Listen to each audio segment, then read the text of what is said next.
Hi guys, Robert Optimal Bodies, sponsored by Damn Fitness, damnfitness.com, so check them out for some good gym clothing. Quote Rob10, get 10% off. Okay, now you haven't read the title of the video wrong.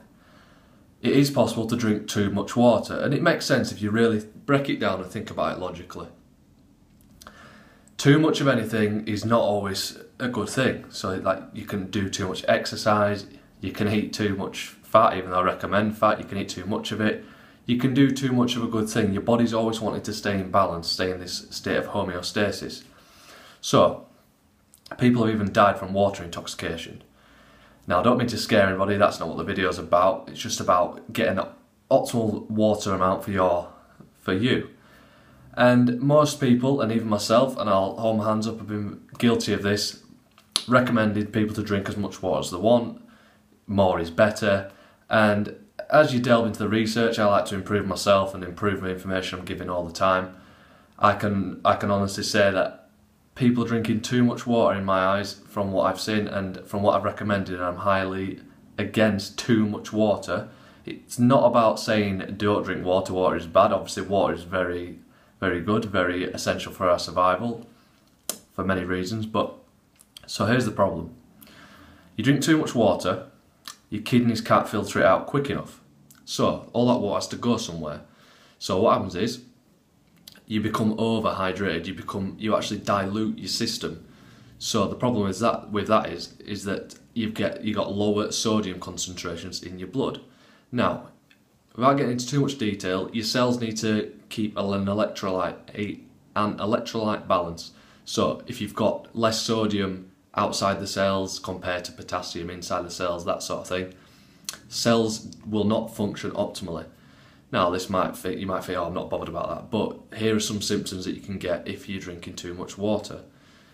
Insomnia, which is probably for getting up to the toilet all the time. You shouldn't be going to the toilet. If you're going more than once, twice an hour, every 2 hours, you're probably drinking too much water, and we'll get onto that in a second.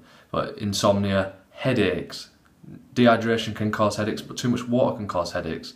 Cold hands and feet, anxiety, mood swings, fatigue, having to take naps, not being alert as much all the time, depressed, those sort of things can all occur from drinking too much water. So you get overhydrated at that time if you're drinking a load of water, which can happen around exercise. That's when a water intoxication has actually occurred more often. People overhydrate because they think, oh, I need more water, so they seem to switch on the brain that they put loads in the system, and that causes problems. So if the kidneys can't filter out the water quick enough, what happens is to try and keep this sodium balance so cells can function optimally, your cells pull in the water. So they take the water out of the system, out the bloodstream, so that they can keep their sodium balance inside and outside the cells. So where the water has to go somewhere, it goes in your cells. Cells swell, they've only got a certain amount of capacity. They swell, your brain swells, it has cells in, that's why you get headaches and all the other issues. Cells just can't function optimally if you upset this balance. Now your body is really good, it tries to get rid of this, so you go to the toilet, you urinate more often. Now if you're carrying around a water bottle all the time, if you're going to the toilet all the time, if your urine is very clear, that is a sign you're drinking too much water. We've been told that we should drink 8 glasses of water a day, 8 ounces, along those sort of lines, to drink loads of water, drink half your body weight in ounces of water. You might have heard them sort of things. Unfortunately, when I've delved into the research, or dove in, whatever the word is, there's no actual evidence that backs up why this has been said. It's all come from some stupid in the 20s or the 30s, something like that, and it just catches on. It's this common saying, it's like an apple a day keeps the doctor away, that sort of thing. It's just caught on. Saturated fat is bad. It's one of those things. And unfortunately, there's no research behind this amount of water being beneficial. But there is physiological, scientific research showing that too much water can be problematic. So, what can you do with all this information? So, how much water should you drink? Now, it's a very non-complex way of telling you, when you're thirsty, drink water. It sounds stupid, but what would we do without all the science around us? What would we do without calculations or anything? What do babies do? What do infants do? They don't carry around the water with them all day, every day. They'll cry, they'll let you know when they're thirsty, that's it. You don't need to purposely overhydrate. Say you're getting ready for the gym or you're in the gym, you might need a little bit more because you're sweating. In that sense, I'd just sip a little small amount in between sets, something like that. Don't gulp, don't neck it, don't chug it down just because you have to. If you're thirsty, drink a little bit of water to quench your thirst, then you stop. Your urine should have a slightly yellow tinge to it.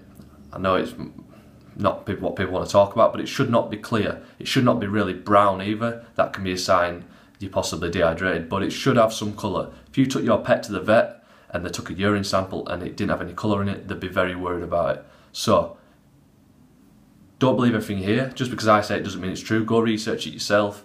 You'll find a lot of information about it, but these common myths can get misinterpreted. So, don't overhydrate. I practiced this myself this week and I drank when I was thirsty. I've gone down from about 3 or 4 litres a day to around 1.5 litres when I've actually been thirsty, and sometimes I've put more in just because I've seen my bottle of water. So that just shows, and I feel better, I feel more awake, I don't get headaches. So try it yourself, let me know how you get on, post in the comments below. If you've got anything else you wanted to talk about this subject, then send me a message. Rob Optimal Bodies. Thanks for listening, guys. Cheers.